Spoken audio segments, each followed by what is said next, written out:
Now, let's talk a little bit about the issue from the front, and then Israel actually started hitting Tehran in the middle of the night, has dubbed the attacks Operation Rising Lion. Israeli Prime Minister and Defense Minister on the attack. Arda came, and all eyes have turned to the United States of America. Because the United States of America, as you know, is a country that supports Israel, and so whether it has anything to do with these attacks or not, the United States said it was not involved in the attack. But Israel, I apologize, but when we look at the statement from the Iranian Foreign Ministry, that the consequences of Israel's adventurism are of course supported by the United States of America, the consequences of its biggest supporter, the United States, because Israel is able to carry out these attacks. In the meantime, the first statement came from the Israeli Defense Minister. Following Israel's preemptive strike against Iran, missile and drone strikes against Israel and the civilian population are expected in the near future. Had used it. Israel was also said to be preparing for those Iranian attacks. Now, let's go back now. In our studio is Suhaila Demir, News Global Foreign News Manager. Suhaila, welcome and greetings. Now we will be talking about another war, another Middle East and another chaos. Israel launched these attacks. In fact, when we look at the statements coming in, when we put the issues one after the other like this, it was very clear that these attacks were coming, especially Donald Trump's statement that he has already withdrawn his personnel from that region. Immediately raised questions in people's minds. But we see that Iran was not prepared at all. Why was it not prepared? How could there be such a weakness? Frankly, we are wondering whether this is a tactic to force Iran to make concessions at the negotiating table. Is this bombing option being kept hanging in the air as an inevitable threat to force the issue?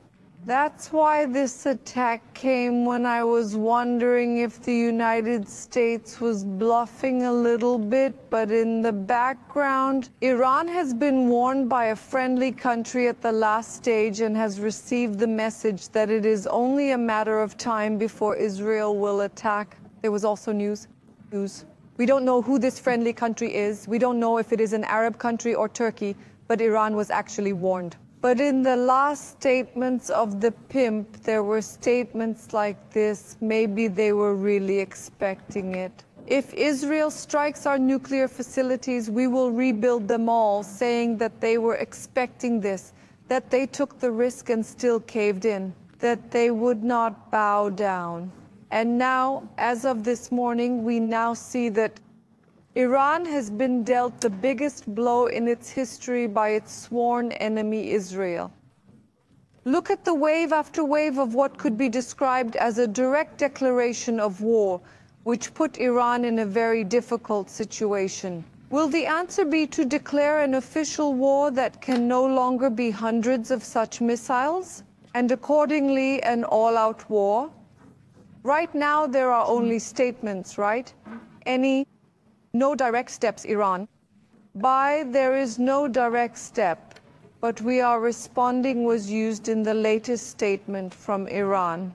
We are responding means that the operation has started or will start. We can talk about this expectation right now. Because Israel has also closed all its airspace, and we have just informed our readers. There is an official Israeli prime ministerial plane called the Zion Wing. That prime ministerial plane took off from Ben Gurion Airport. What does this mean? We had seen this plane take off last year when Iran struck Israel. That time it was hit from the base where it was being held, and that base was hit. It means that Israel is expecting a quick retaliation and is taking such measures. The reserves were immediately mobilized and so on. But when we look at it now, Iran is facing, and there is a shameful picture, because their military facilities, their military leaders, the commander-in-chief of the Iranian Revolutionary Guards were killed. Their nuclear facilities were hit, and of course we are dealing with the head of the snake, which knows no rules, which only spreads chaos and death. We are crushing the head of the snake. We are crushing the head of the snake. And there is an Israel that makes such daring, aggressive statements and actions.